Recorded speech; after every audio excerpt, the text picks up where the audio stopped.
Mein Name ist Önder Çekici, Geschäftsführer der Buram GmbH, ansässig in Hennigsdorf, Brandenburg. Die Firma wurde gegründet 1954 in der Türkei, in der Region Dalaman. Angefangen haben wir mit kleiner Imkerei und sind seit 2005 in Deutschland ansässig. Im europäischen Markt sind wir überwiegend in den ethnischen Supermärkten zu finden. Das sind die türkischen und arabischen Märkte.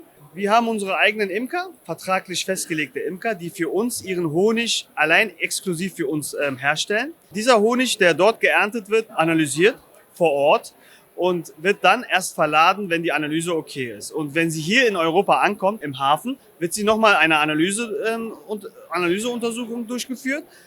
Wenn dieser in Ordnung ist, kommt es erst in unsere Fabrik und da wird es verarbeitet. Und nach der Verarbeitung, bevor wir unsere Produkte an unsere Kunden rausschicken, wird sie nochmal analysiert.